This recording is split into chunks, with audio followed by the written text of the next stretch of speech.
बिस्मिल्लाहिर्रहमानिर्रहीम। Last time हमने कुछ एग्जांपल्स डिस्कस किए थे। उम्मीद है आपको समझ आई होगी, आप लोगों ने इनको देखा होगा। आज हम मीन स्क्वायर एरर के बारे में बताएंगे। मीन स्क्वायर एरर जिसको हम शॉर्टली MSE भी कहते हैं। इसका आइडिया जस्ट लाइक वेरिएंस की तरह है। यानी जिस तरह हम वेरिएंस में expected value of T minus theta whole square मालूम करते हैं या वेरिएशन मालूम करते हैं, इसी तरह हम MSE में भी मालूम करते हैं। लेकिन MSE और वेरिएंस में क्या फ़र्क है? MSE को हम बाइस्ड एस्टिमेटर के लिए यूज़ करते हैं, ठीक है, और जो वेरिएंस होता है वो अनबाइस्ड एस्टिमेटर के लिए होता है। तो जब हमारे पास एस्टिमेटर बाइस्ड हो, आपने उसकी कंपैरिजन करनी हो किसी और एस्टिमेटर के साथ, तो हम MSE यूज़ करते हैं, ठीक है। इसकी डिफिनीशन क्या है? If T equal to T X is an estimator of theta. अगर टी हमारे पास थीटा का एक एस्टिमेटर है, then MSE of T is define as. तो इसको हम किस तरह लिख सकते हैं मैथमेटिकली, किस तरह हम इसको डिफाइन कर सकते हैं? तो MSE ऑफ टी बराबर है expected value of T minus theta whole square के, ठीक है। टी जो एस्टिमेटर है और थीटा जो हमारे पास है, इसका जो पैरामीटर है, उसका डिफरेंस और इसका स्क्वायर और इसकी फिर एक्सपेक्टेड वैल्यू, ठीक है। It measures that how far an estimator deviates from its parameter on the average. ये हमें क्या बताता है कि एक एस्टिमेटर पैरामीटर से ऑन द एवरेज कितना डेविएट करता है, कितने डिफरेंस पर है। और ये चीज़ हम वेरिएंस में भी मालूम करते हैं। लेकिन वेरिएंस में क्या होता है कि एस्टिमेटर अनबाइज्ड होता है, यहाँ पर एस्टिमेटर बाइज्ड होता है, ठीक है। ए best estimator is one which है स्मॉल और स्मॉलेस्ट MSE। और ज़ाहिर बात है, जिस तरह हमने वेरिएंस में बताया था कि हमारे पास बेस्ट एस्टिमेटर या बेस्ट डेटा वो होता है जिसमें वेरिएंस या स्टैंडर्ड डेविएशन कम हो। तो इसी तरह यहाँ पर भी है कि MSE हमारे पास जितना कम होता है तो वो हमारे पास उतना बेस्ट एस्टिमेटर होता है, ठीक है। But such estimators rarely exist, ठीक है। अच्छा, फिर इसको हम पढ़ते हैं। A best estimator is one which है स्मॉल और smallest MSE but such estimator rarely exist. अच्छा, एस्टिमेटर वो तो ठीक है कि हमारे पास स्मॉलेस्ट वेरिएंस हो या बहुत कम वेरिएंस हो, ठीक है, लेकिन ये बहुत रेयर सिचुएशन में एग्जिस्ट करता है। ये बहुत कम सिचुएशन होती है कि हमारे पास स्मॉलेस्ट वेरिएंस आ जाए, ठीक है। MSE is a criteria for assessing a goodness of an estimator. और MSE हमारे पास एक क्राइटेरिया है, एक तरीकाकार है जिसमें से हम एक एस्टिमेटर की गुडनेस या कितना हमारे पास एक एस्टिमेटर बेस्ट है, ये हम मालूम करते हैं, ठीक है। अच्छा, नेक्स्ट हमारे पास है कि relationship between MSE variance and बाइस ऑफ एन एस्टिमेटर। कि MSE वेरिएंस और बाइसनेस तीनों के दरमियान हमारे पास क्या रिलेशनशिप है, ठीक है। तो इससे रिलेटेड हमारे पास ये एक थ्योरम भी है, और इस थ्योरम के ज़रिए से हम बताएंगे कि तीनों के दरमियान रिलेशनशिप क्या है और तीनों हमें क्या शो करते हैं।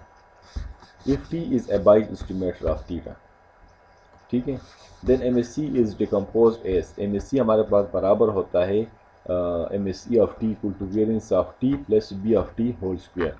ये वो बाइस्ड है, ठीक है। यानी अगर हमारे पास बाइस्ड ना हो तो MSE और वेरिएंस ऑफ टी हमारे पास फिर बराबर हो जाते हैं। लेकिन इस बाइस्ड की वजह से ये वेरिएंस चेंज हो जाता है, क्योंकि ये इसके साथ प्लस फॉर्म में है, ये चेंज हो जाता है, तो उस वजह से फिर ये वेरिएंस के बराबर नहीं रहता, ठीक है। तो इस वजह से इसको हम MSE कहते हैं।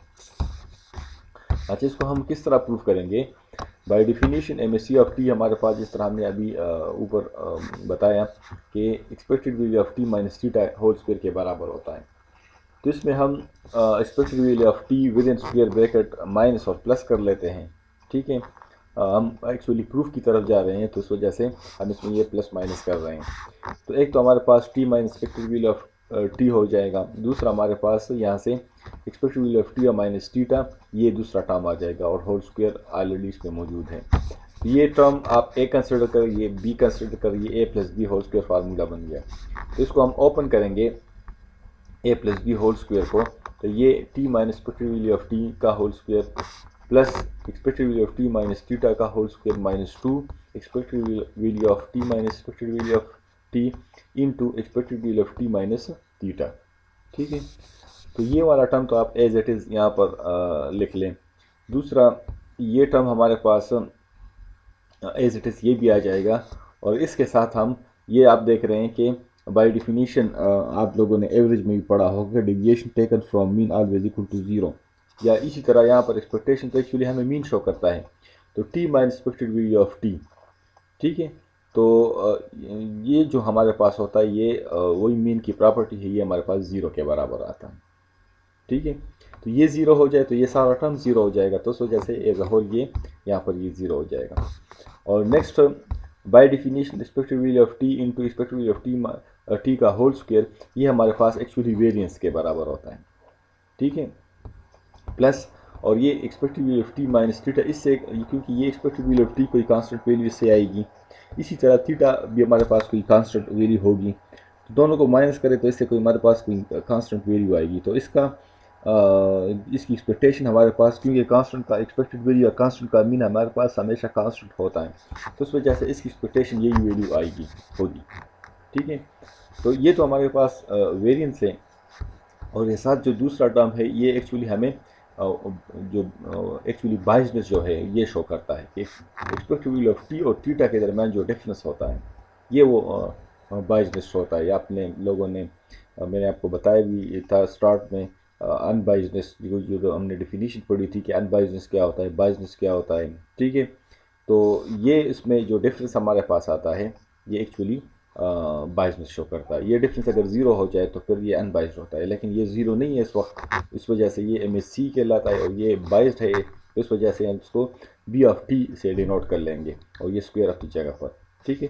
तो MSC of T equal to हमारे पास इसके बराबर आ जाएगा, तो इस टर्म की वजह से ये हमारे पास बायस्ड बन गया, ठीक है। तो इस वजह से ये हमारे पास variance of T plus B of T का होल स्क्वायर। तो if T is an unbiased estimator, अगर T हमारे पास अनबाइज्ड हो तो ये सारा टर्म 0 हो जाएगा।